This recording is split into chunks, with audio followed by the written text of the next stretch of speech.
Definisi ekosistem adalah hubungan timbal balik antara makhluk hidup dengan lingkungannya. Ekosistem kita terbentuk karena interaksi komponen biotik dan abiotiknya. Perubahan salah satu komponen di dalamnya akan mempengaruhi perubahan ekosistem tersebut. Makhluk hidup dengan lingkungan merupakan satu kesatuan fungsional yang tidak dapat dipisahkan.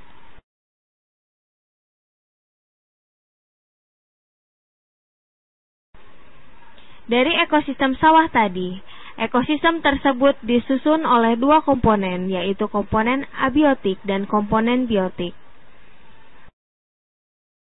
Komponen abiotik terdiri atas benda-benda tak hidup, misalnya air, tanah, suhu, cahaya matahari, dan udara. Keberadaan air pada suatu ekosistem sangat mempengaruhi jenis makhluk hidup yang dapat hidup.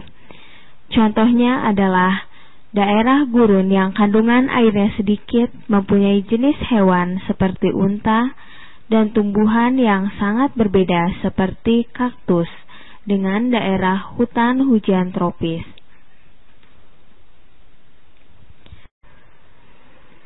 Tanah merupakan salah satu komponen abiotik yang sangat penting bagi kehidupan. Keadaan tanah menentukan jenis tumbuhan yang dapat hidup dan jenis-jenis tumbuhan akan menentukan jenis-jenis hewan yang dapat hidup. Makhluk hidup membutuhkan suhu yang sesuai agar dapat bertahan hidup.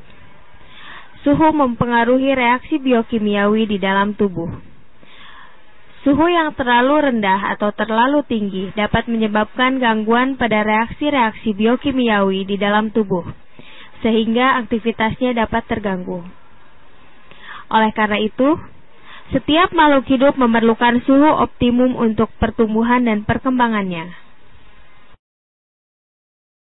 Cahaya matahari diperlukan untuk proses fotosintesis tumbuhan hijau. Selain itu, cahaya matahari juga mempengaruhi suhu bumi menjadi sesuai untuk kehidupan berbagai makhluk hidup. Oleh karena itu, kamu akan menjumpai bentuk kehidupan yang berbeda pada daerah yang banyak mendapat cahaya matahari atau daerah tropis dibandingkan daerah yang sedikit mendapat cahaya matahari atau di daerah kutub. Tahukah kamu mengapa udara diperlukan oleh komponen biotik? Udara merupakan campuran berbagai macam gas, misalnya nitrogen, oksigen, karbon dioksida, dan karbon monoksida.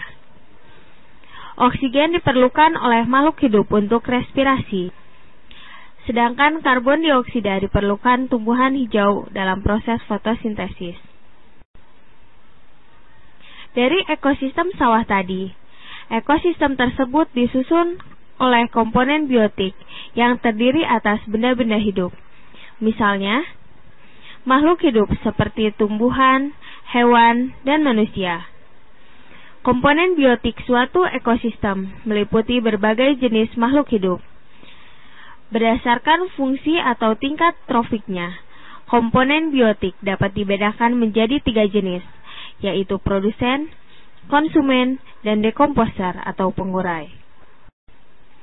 Produsen adalah makhluk hidup yang dapat menghasilkan makanan sendiri, yaitu tumbuhan.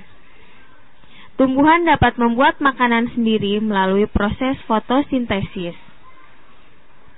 Konsumen memperoleh energi dari bahan makanan yang dibuat oleh produsen. Karena tidak dapat membuat makanan sendiri dan selalu bergantung pada makhluk hidup lain. Pengurai atau dekomposer adalah organisme yang berperan sebagai pengurai zat-zat yang terdapat dalam makhluk hidup yang sudah mati. Di dalam ekosistem terdapat organisme autotrof dan organisme heterotrof. Organisme autotrof adalah yang mampu membuat makanan sendiri, seperti tumbuhan hijau. Sedangkan untuk organisme heterotrof adalah organisme yang tidak mampu membuat makanan sendiri, seperti manusia dan hewan. Berdasarkan cara terjadinya, ekosistem dibedakan menjadi 2, yaitu ekosistem alami dan ekosistem buatan. Ekosistem yang terjadi secara alami dapat disebabkan oleh gempa bumi, banjir, dan gunung meletus. Contohnya adalah ekosistem padang rumput, danau, hutan, dan pegunungan.